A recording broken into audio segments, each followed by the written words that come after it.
4 साल चहुमुखी विकास योगी सरकार का ये दावा है, लेकिन दावे में कितना दम है और हर मंत्रालय ने अपने डिपार्टमेंट में कैसा कामकाज किया है, इसी पर हम दिन भर चर्चा कर रहे हैं न्यूज स्टेट न्यूज नेशन के इस कॉन्क्लेव के जरिए। और अब जिस मुद्दे पर हम बात करेंगे इस सेशन में, वो मुद्दा हमारे आपके जीवन से जुड़ा हुआ है और कहा जाता है कि तीसरा विश्व युद्ध हुआ तो इसी मुद्दे पर होगा, जल जो जीवन है। तो साफ नीयत साफ पानी, क्या योगी सरकार ये जनमानस तक हर घर नल, ये तमाम वादे जो हैं उनको पूरा करने में कितनी कामयाब रही है, इसी पर इस सेशन में बात होगी। हमारे साथ महेंद्र सिंह जी हैं, उत्तर प्रदेश के जल शक्ति मंत्री। 2019 में ही इन्होंने कार्यभार संभाला है। महेंद्र सिंह जी, आपका बहुत बहुत स्वागत है इस सेशन में। बहुत धन्यवाद। महेंद्र सिंह जी, एक चुनौतीपूर्ण काम आपके खेमे में है, क्योंकि इतने बड़े सूबे के लिए, जो कि सूखे से भी 2-4 होता है और बाढ़ से भी 2-4 होता है, सींचना भी है और बचाना भी है, कैसे कर रहे हैं आप ये काम? सबसे पहले तो हम न्यूज नेशन का अभिनंदन करना चाहूँगा कि आपने इतना बड़ा प्लेटफॉर्म दिया है अपनी बात कहने के लिए, इसे मैं आपका स्वागत करता हूँ। और अच्छी बात आपने कही है कि साफ नीयत और साफ पानी, नीयत भी हो और नीति भी हो। हमारा डिपार्टमेंट 5 कंपोनेंट में डिवाइडेड है। उसमें से नंबर 1 है सिंचाई, नंबर 2 है बाढ़, नंबर 3 है जल जीवन, नंबर 4 है अटल भूजल योजना यानी जल का संरक्षण, और नंबर 5 है नमामि गंगे। इन 5 चीज़ों को लेकर के हम लोग काम कर रहे हैं और पांचों अपने अपने स्थान पर बहुत महत्वपूर्ण है। खेत तक पानी पहुंचाना और खेत को बचाना। खेत तक पानी पहुंचाने के लिए अब तक के इतिहास में 24 जनवरी 1950 को उत्तर प्रदेश बना था। तब से लेकर के 2021 तक अगर हम देखेंगे तो सबसे ज़्यादा सिंचन क्षमता अगर किसी सरकार ने बढ़ाई है तो आदरणीय योगी जी की सरकार ने बढ़ाया है। और योगी जी की सरकार ने जो लक्ष्य रखा है, अगले साल तक, इस साल तक, लास्ट तक हम लोग लगभग 22 लाख हेक्टेयर ज़मीन को सिंचित करेंगे। जो परियोजनाएं 32 साल से, 58 साल से, 48 साल से, 28 साल से नहीं पूर्ण हो पा रही थी, उन समस्त परियोजनाओं को हम पूर्ण कर रहे हैं। और उसका बहुत बड़ा उदाहरण है हमारा बाढ़ सागर योजना, जो 88 और 89 में प्रारंभ हुआ था और जिसको हमको 94 में पूरा करना था जी। और जब 2000 में हमारी सरकार बनी तो 20 से 25% वहाँ पर काम हुआ था, लेकिन उसको हम लोगों ने पूरा करके आदरणीय प्रधानमंत्री जी के कर कमलों द्वारा 1,50,000 हेक्टेयर ज़मीन को सिंचित किया है। 4.5 लाख किसानों को उसका लाभ पहुँचाया है। बड़ी परियोजनाएं उत्तर प्रदेश में हम लोग अब तक जो पूरा कर चुके हैं, उसमें पहाड़ी परियोजना, पहुँच परियोजना, लहचुरा परियोजना, रसिन परियोजना, भवानी परियोजना, बंडई परियोजना, पथरई परियोजना, इन सब परियोजनाओं को पूर्ण करके 4,41,000 हेक्टेयर ज़मीन को अब तक हम लोग सिंचित कर चुके हैं। और बड़ी बात है, मैं आपसे कहना चाहूँगा और न्यूज नेशन के माध्यम से पूरे उत्तर प्रदेश और देश को बताना चाहता हूँ, कितनी बड़ी बात है कि 71 और 72 में सरयू परियोजना बनी थी, 79 करोड़ में बनी थी। 71 और 72 की परियोजना जिसको 75 से 80 के बीच में पूरा करना था, 2017 में जब योगी सरकार बनती है तो वो परियोजना केवल 35% पर रुकी हुई थी। उस परियोजना को टारगेट करके आदरणीय मुख्यमंत्री जी ने माननीय प्रधानमंत्री जी की प्रेरणा से 9,802 करोड़ रुपए की परियोजना बनी। उसको काम करते हुए आज की तारीख में गोंडा, बलरामपुर, बहराइच, श्रावस्ती, संत कबीर नगर, महाराजगंज, सिद्धार्थनगर, गोरखपुर, इन सब जिलों को लाभान्वित करते हुए 14,50,000 हेक्टेयर ज़मीन को हम सिंचित करने जा रहे हैं और इसी साल पूर्ण करके जनता जनार्दन को समर्पित करेंगे। बहुत बड़ी बात है कि आपने अर्जुन सहायक सुना होगा।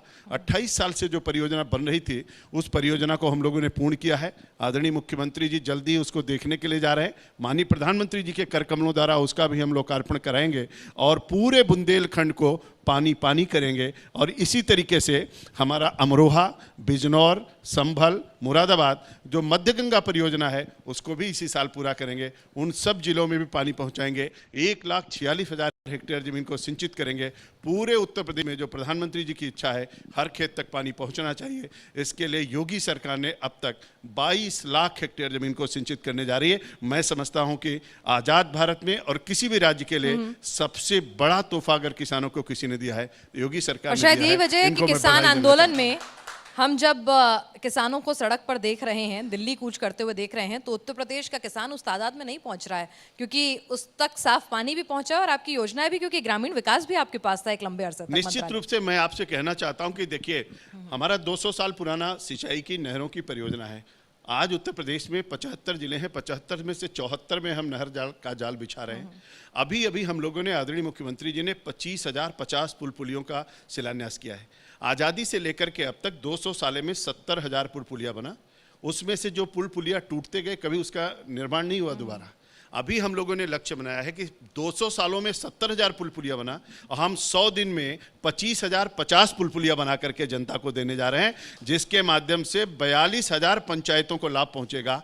लोग अपने घर से खेत में पहुंच पाएंगे, अपने ट्रैक्टर को लेकर के जा पाएंगे और अपनी उपज को मार्केट तक पहुंचाएंगे। मैं आपको बड़ी बात बताता हूं, 47,000 किलोमीटर नहरों की सफाई किया है। 268 विधायकों ने बधाई पत्र दिया है। हर नहर तक टेल का पानी पहुंचाया, हर नहर पर बोर्ड लगवाया। इसके साथ साथ नालों की सफाई का काम, जो आपने कहा खेत को बचाना भी है, खेत को बचाने के लिए अभी अभी माननीय मुख्यमंत्री जी ने 146 परियोजनाओं का लोकार्पण किया, 170 का शिलान्यास किया।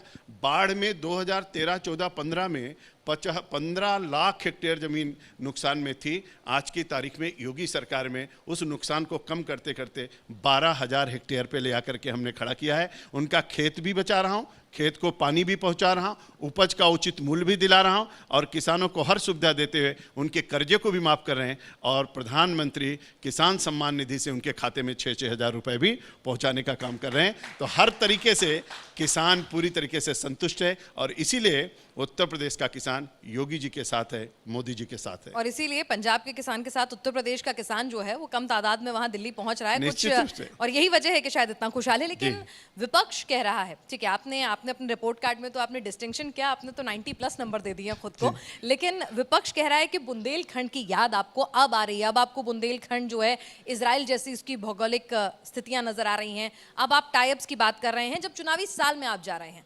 उससे पहले आप बुंदेलखंड को याद नहीं कर रहे थे। बुंदेलखंड तो प्यासा था। ये विपक्ष पहाड़ी 2018 में पूरा किया, रसिन 2018 में पूरा किया, अर्जुन सहायक 2019 में पूरा किया, और पथरई 2018 में पूरा किया, 2018 में हमने गुंटा पूरा किया, 2018 में भवानी पूरा किया, 2018 में भंडई पूरा किया, और 2020 में और 21 में हम अर्जुन सहायक पूरा करने जा रहे हैं। तो मैं तो पहले दिन से ये सब योजना हमारे बुंदेलखंड की है। नहीं, पर विपक्ष कह रहा है कि ये कागज पर अच्छी दिखती है, लेकिन बुंदेलखंड आज भी प्यासा है। तभी वहां पर इजराइल के राजदूत को आप लेकर पहुंचते हैं, कहते हैं कि टाइप कीजिए और नई तकनीक लाइए, और तमाम चीजों के लिए अब नए एमओयू साइन हो रहे हैं। मैं आपके चैनल के माध्यम से कहना चाहूंगा, आप अपने रिपोर्टर को भेजिए, और अभी हम वीडियो लेकर के आए हैं। अगर अभी आप दिखाना चाहते हो तो अभी दिखा देते हैं, और आपको दिखाई पड़ेगा। और किसान से एक बार पूछिए कि लहचूरा में क्या हो रहा है, रसिन में क्या हो रहा है, भवानी में क्या हो रहा है, भंडई में क्या हो रहा है, आपको आश्चर्य होगा। और जिस नई तकनीक की बात आप कर रही हैं, उसी नई तकनीक के तहत महोबा जाइए और स्प्रिंकलर सिस्टम को देखिए, आपको दिखाई पड़ेगा कि ड्रिप इरिगेशन और स्प्रिंकलर के माध्यम से हम लोगों ने क्रांति पैदा की है। तो मेरा बुंदेलखंड अब उपेक्षित बुंदेलखंड नहीं है, भारत का नंबर 1 का क्षेत्र हमारा बुंदेलखंड भी बनेगा, और पूरा उत्तर प्रदेश भी बनेगा। चलिए, अगर ये समस्या आप दूर कर पाते हैं तो निश्चित तौर पर, क्योंकि एक लंबे अरसे से बुंदेलखंड, सूखा और किसान, ये बड़ी चुनौती हर सरकार के सामने रही है। इसी के साथ आपको दूसरी बात बताना चाहता हूँ, जहाँ बुंदेलखंड की बात है, जहाँ ट्रेन से पानी लाया जाता था, जहाँ पानी के लिए त्राही त्राही था, जहाँ लोग कहते थे खसम मर जाए घड़ा न टूटे, लेकिन आज वहाँ क्या हो रहा है, 15,000 करोड़ रुपए की माननीय प्रधानमंत्री जी ने जल जीवन मिशन के तहत हर घर नल योजना हम लोगों ने लागू किया है। 2 साल के अंदर संपूर्ण बुंदेलखंड विंध्य क्षेत्र, जहां पानी का इतना बड़ा अभाव था, हमने ग्राउंड वाटर से नहीं, सरफेस वाटर से हर घर को नल से जल देने जा रहे हैं। बड़ी तेजी के साथ काम हो रहा है। 2 साल में उनको हम पीने का पानी भी देंगे और हर खेत को भी पानी देंगे, यानी बुंदेलखंड विंध्य क्षेत्र को पानी पानी करेंगे, और पूरे उत्तर प्रदेश में कहीं पानी का अभाव नहीं रहेगा। विपक्ष के मंसूबों पर भी आप पानी फेरेंगे? निश्चित रूप से विपक्ष ने जो अपराध किया है यहाँ की जनता के साथ, वो उनको माफी कभी नहीं हो सकती। उन्होंने पाप किया है, इतने बरसों तक परियोजनाओं को रोक करके रखा, धन का दुरुपयोग किया, भ्रष्टाचार में लिप्त रहे, किसानों को लाभ नहीं पहुंचा पाए। लेकिन योगी सरकार ने संकल्पित होकर के उन सब योजनाओं को पूर्ण भी कर रहे हैं, किसानों को लाभ भी पहुंचा रहे हैं, धन का दुरुपयोग भी रोक रहे हैं, और समय से परियोजनाएं पूर्ण करके उनको उसका लाभ भी दे रहे हैं। जी, वाटर हार्वेस्टिंग की अगर हम बात करें तो उस संदर्भ में भी आप जो हैं कुछ नई योजनाएं लेकर आए हैं। आप तो कानून बनाने की बात कर रहे हैं, तो उसके बारे में भी दर्शकों को बताइए, क्योंकि लोग पानी तो चाहते हैं, लेकिन क्योंकि जल जीवन है लेकिन बहुत सस्ता है, तो इसीलिए उसका दुरुपयोग, लापरवाही सबसे ज़्यादा वहीं बढ़ती जाती है। तो उस संदर्भ में आप जल संरक्षण के लिए क्या कुछ योजनाएं हैं? देश जब आज़ाद हुआ, पहली जनगणना 1951-52 में हुई। भारत की उस समय जनगणना 36 करोड़ थी। और जब 36 करोड़ जनगणना थी तो भारत के पास उपलब्ध पानी का जो आंकड़ा है उसके आधार पर प्रति व्यक्ति पानी 5177 घनमीटर प्रतिवर्ष प्रति व्यक्ति के हिसाब से पानी भारत में था। 2011 की जनगणना हुई, हम 121 करोड़ पे पहुंच गए और पानी घट के 1845 घनमीटर प्रति व्यक्ति प्रतिवर्ष पानी पहुंचा। इसको ध्यान में रखते हुए जल का संरक्षण हो, जल का संवर्धन हो और जल लोगों के घर तक पहुंचे।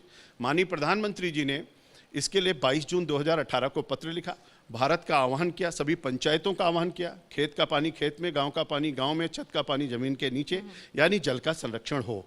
इसके लिए माननीय प्रधानमंत्री जी ने जब लाल किले से 15 अगस्त 2019 को घोषणा की कि हर घर जल योजना, तो उसी के साथ 25 दिसंबर 2019 को विज्ञान भवन से माननीय प्रधानमंत्री जी ने अटल भूजल योजना की घोषणा किया।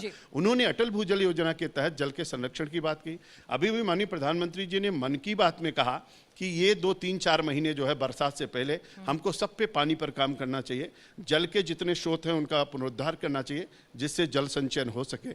और मैं इसके लिए बधाई देना चाहता हूँ, उत्तर प्रदेश के 10 जिले माननीय प्रधानमंत्री जी ने जल अटल भूजल योजना में लिया, लेकिन हमारे मुख्यमंत्री जी ने कहा केवल 10 जिले नहीं 75 के 75 जिले लेने चाहिए। इसके लिए उन्होंने अटल भूजल योजना उत्तर प्रदेश भी बनाया, कैबिनेट से पास किया, विधानसभा में पास किया और आज हमको बताते हुए खुशी हो रही है कि हमारे 75 जिलों में जल संरक्षण का काम अटल भूजल योजना के तहत प्रारंभ हो चुका है। एक बड़ी बात है, सरकार ने तो काम कर दिया, लेकिन एक आम जी एक कानून हमने बनाया, भारत हाँ, का पहला राज्य है जो हम वही लोगों ने कानून बनाया है, भूजल प्रबंधन विनियमन अधिनियम 2019।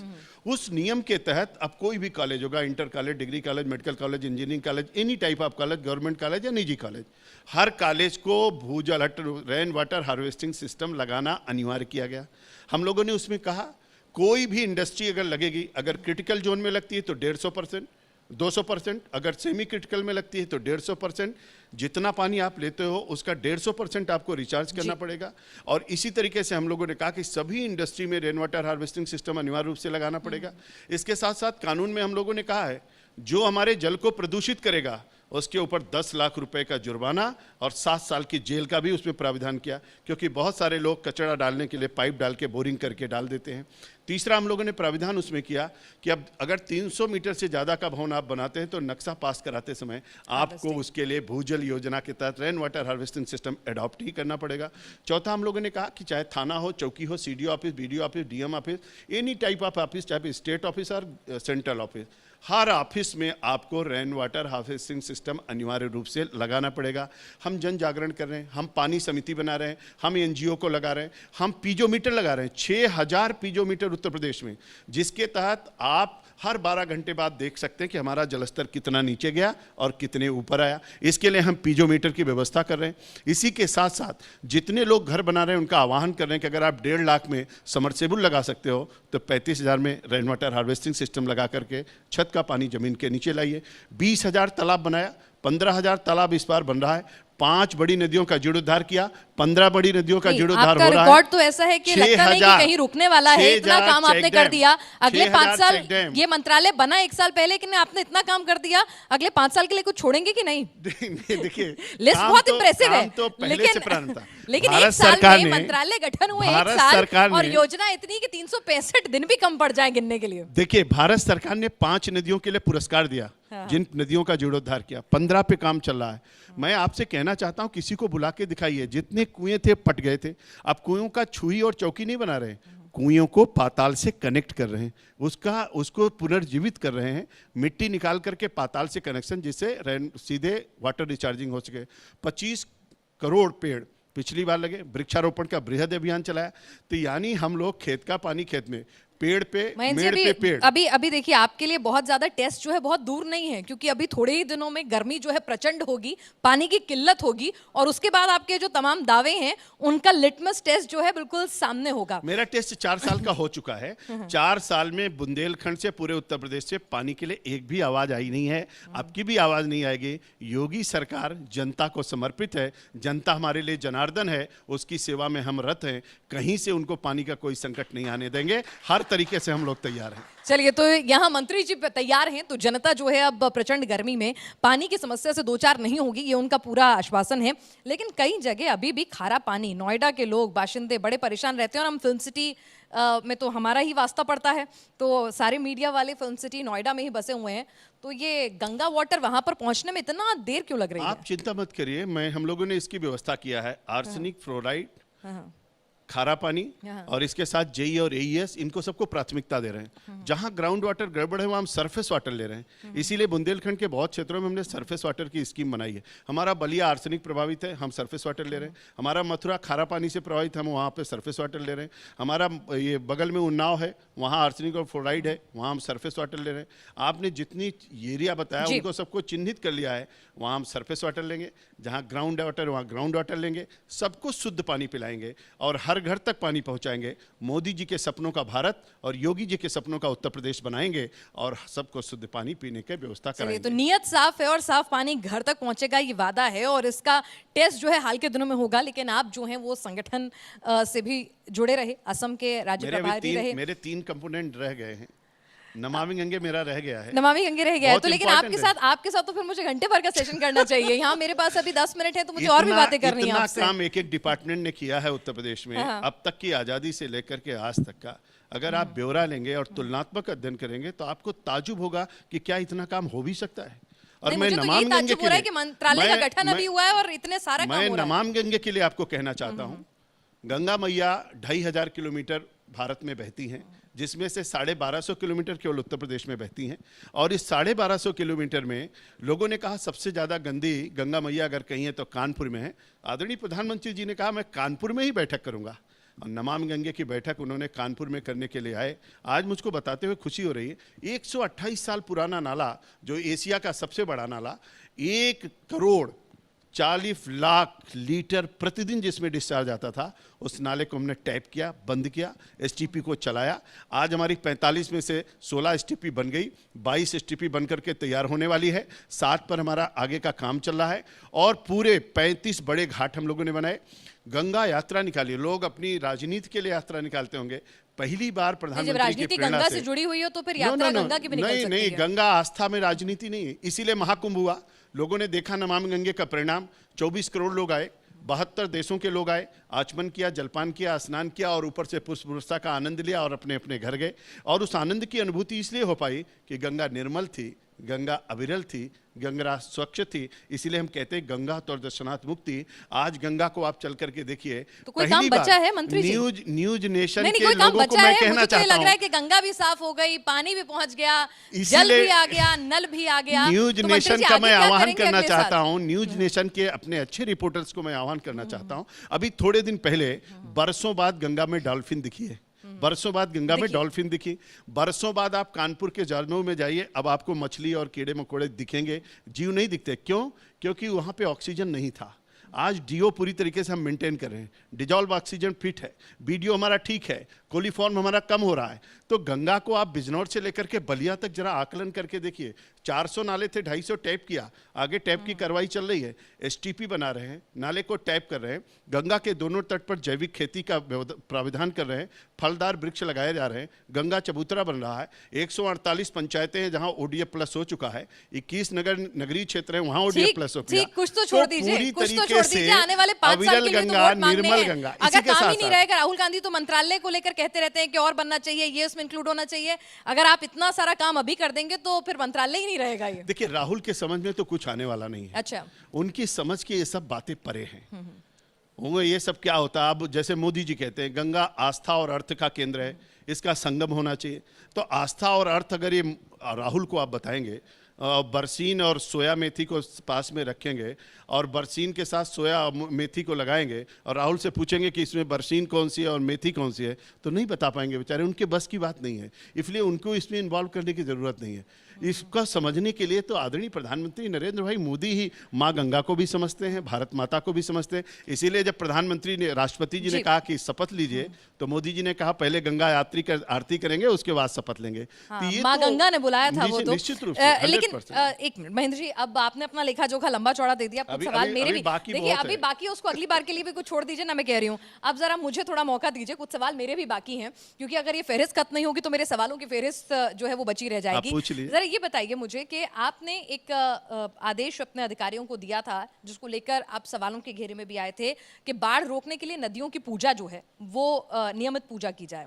तो ये क्या था? इसको लेकर विपक्ष जो है सवाल पूछता है। भारत की संस्कृति, भारत की सभ्यता, भारत का संस्कार, भारत का अध्यात्म, भारत की वाणी, भारत का विचार, इनसे सब में ये है, हम किसी काम का शुभारंभ करते हैं, आप भी किसी काम का शुभारंभ करते हो, तो जिसको आप मानते हो उसकी पूजा करने के बाद शुरू करते हो। गंगा मेरी माँ है, नदी मेरी माँ है, माँ के पास जाएंगे तो पूजा करने के बाद ही तो काम शुरू करेंगे। बिना पूजा के कैसे काम शुरू करेंगे? तुम माँ की पूजा करेंगे, माँ से आशीर्वाद लेंगे, अपनी माँ का पैर छू के हम घर से निकलते हैं, और जिस माँ के पास जा रहे हैं उसकी पूजा करके, उसका पैर छू करके काम शुरू करते हैं। इसीलिए तो पिछली बार एक भी जनहानि धनहानि नहीं हुई, क्योंकि मां से अनुमति लेके मां की पूजा करके काम शुरू किया। इसीलिए तो 146 परियोजना का लोकार्पण किया, इसीलिए तो 170 का शिलान्यास किया, इसीलिए तो इतना अच्छा काम किया। शिलान्यास और लोकार्पण के बाद जब काम खत्म हो जाए, मुझे लगता है तब भी एक फीता कटना चाहिए। अभी वही किया, अभी किया। और मैं सभी दर्शकों से कहना चाहूंगा, आपके सभी रिपोर्टर से कहना चाहूंगा, आजाद उत्तर प्रदेश में 24 जनवरी 1950 से लेकर अब तक पहले मुख्यमंत्री योगी जी हैं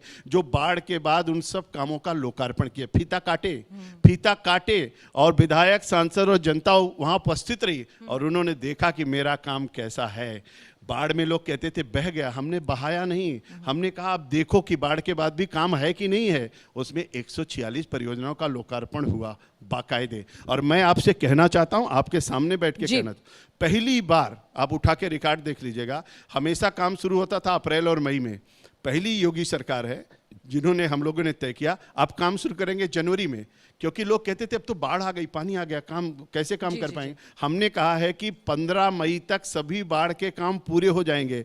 जनता भी देखे, जनप्रतिनिधि भी देखे, रिपोर्टर भी देखे, काम कहाँ पे हुआ उनको दिखना चाहिए। बिल्कुल, हम भी लगातार ये दिखाएंगे। एक लाइन का इसमें रह गया है, हम लोगों ने पहली बार ड्रेजिंग शुरू किया है और ड्रेजिंग के तहत नदियों को चैनलाइज किया है। अब नदी की धारा अगर इधर चली गई, काटने लगी, तो हम नदी की धारा को सीधा करते हैं और सीधा करने के बाद बाढ़ से लोगों को बचाते हैं। इसलिए कोई गांव कटता नहीं है, कोई जानवर बहता नहीं है, कोई मरता नहीं है, खेत हमारे कटते नहीं। चलिए देखते हैं इस बार हमारे पास तस्वीरें हर जगह से आती हैं, चप्पे चप्पे पर न्यूज नेशन की नजर रहती है। देखेंगे कि इस बार कैसी तस्वीरें आएंगी और वो तस्वीरें फिर मैं भी आपको दिखाऊंगी और फिर दोबारा हम बैठेंगे। बहुत बहुत स्वागत है।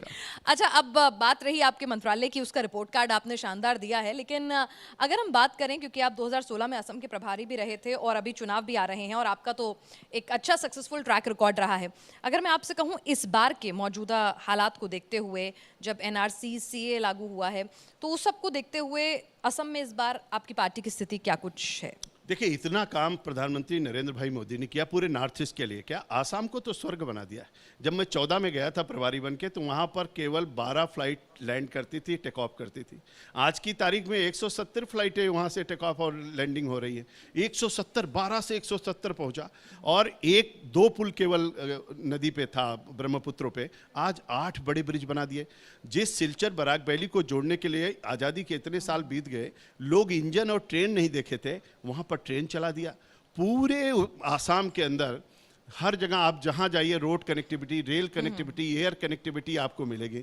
तो रोड का, रेल का, एयर का, सबकी कनेक्टिविटी बना दिया। और पूरे भारत के अंदर आज लोग आसाम जाने से डरते थे, अब हर कोई आदमी आसाम जाने के लिए से भी डरते हैं लोग। नहीं, कोई नहीं डरता। आज तो सब स्वागत कर रहा, पूरा देश स्वागत कर रहा। और मैं आपसे कहना चाहता हूं, पिछली बार भी हम लोगों ने पूर्ण बहुमत की सरकार बनाई थी, अब की बार 2/3 बहुमत के साथ वहां पर सरकार बनाने जा रहे हैं। बहुत अच्छा माहौल आसाम के अंदर है। असम से थोड़ा आगे आ जाएं, प्रभु श्री राम के नाम के साथ बंगाल में कमल खिलेगा? निश्चित रूप से कमल खिल चुका है, बस वोटिंग होने की जरूरत है।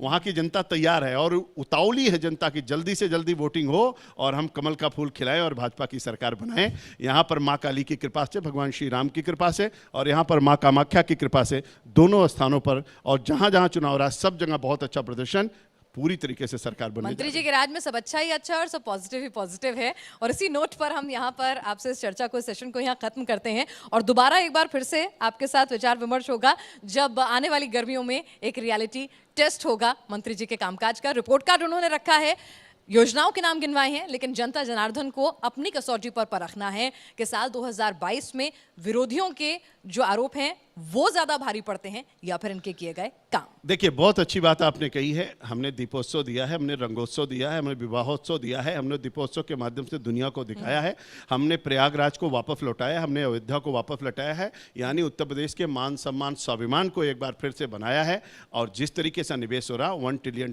का मेरा उत्तर प्रदेश बनेगा, हर तरीके से मजबूत उत्तर प्रदेश और भारत का नंबर 1 का राज्य होगा। योगी की सरकार पूरे भारत में चर्चा में है और इसलिए WHO भी तारीफ करता है, इसलिए टाइम्स पत्रिका भी तारीफ करती है, इसलिए प्रधानमंत्री भी तारीफ करते हैं। मैं इसके लिए आदरणीय मुख्यमंत्री योगी आदित्यनाथ जी को बधाई और अभिनंदन करना चाहता हूं। अभिनंदन करता हूं अपने प्रधानमंत्री का। निश्चित रूप से मेरा उत्तर प्रदेश भारत का नंबर 1 का राज्य होगा और आने वाले दिनों में भाजपा ही भाजपा होगी। लेकिन अब देख भी लिया। थैंक यू, बहुत बहुत शुक्रिया बहुत सेशन में धन्यवाद आपका आपका। शामिल होने के लिए।